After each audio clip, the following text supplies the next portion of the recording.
it was really important to me to have something sort of humorous to keep myself going.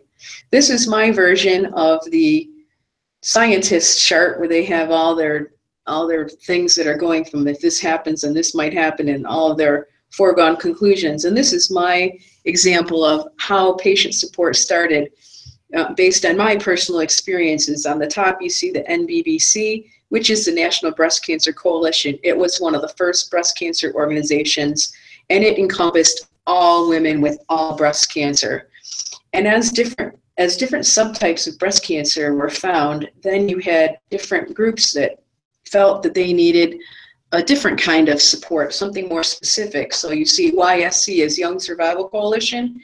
They started in 1999 because they were finding that there were these young women, but there were no treatments for us, there were no support groups, and we had young mothers and single women, and we just didn't fit into the typical 55 and plus breast cancer support groups. So I joined with them, and I helped quite a bit with forming some other chapters, and we were on different committees and really pushed the issue that young women were getting breast cancer and they were dying from breast cancer, and that we desperately needed some people to be looking at research and looking at us and seeing why it was different, why this was happening in such young women as young as 19 and 20. And then another group, SHARE, where I had gone, that's for women with breast and ovarian cancer. And I think that they've enlarged that now for any type of cancer. But they offer a variety of services and classes and speakers that come in to help women negotiate going through a diagnosis of cancer.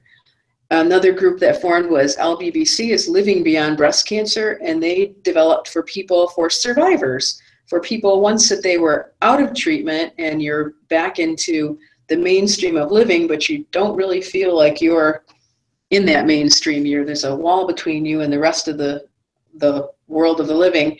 And so they offer a lot of services for people that are out of treatment and that may are afraid of the cancer coming back, or they have long-term side effects that they weren't expecting, or maybe they were told they were going to come, but they weren't expecting them. So they do a lot of those type of services.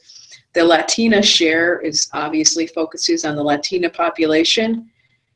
And SHARE Charette is for young women who are Jewish heritage. There are a lot of issues with the mutations, and so they have a special group for that. The Sisters Organization is for African American women. They are disproportionately affected by breast cancer. And then, of course, the BC Mets, it's the metastatic cancer that we know that Misa Mayer was instrumental in starting. FORCE group underneath is stuff that I became involved with. FORCE is Facing Our Risk of Cancer Empowered, because we have a group of women who have the BRCA1 and BRCA2, and they're finding some other mutations. And that group works with people who are survivors who have a mutation, or also people called previvors, who are people who have the BRCA mutation, but they haven't been diagnosed yet. So there's different things that they can look at how to take care of their health more effectively with that known thing. And then the Bassler Center for BRCA Research, developed about 6 years ago, focuses solely on BRCA1 and 2 issues.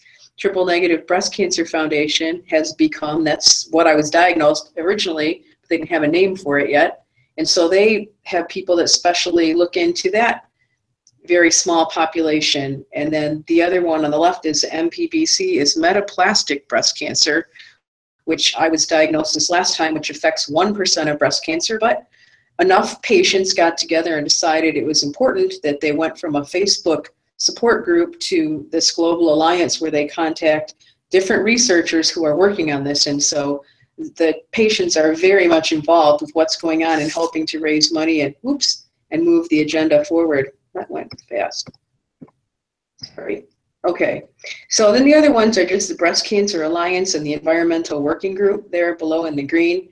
They are very big workers on issues for advocacy as far as working with legislative issues, and really they really push the buttons. They take no no's for answers. They just really push the envelope. Then the next one is the Genetic Alliance, and that's an organization that formed out of all these different genetic mutations for different kinds of cancers, rare cancers, and then as the world of genomics and genetics have explored, there are a lot more jobs and a lot more things that they're starting to look at people's genetic makeups and the genomic counts in their tumor cells so that they can understand more about the cancer and be more effective with the treatments that they do.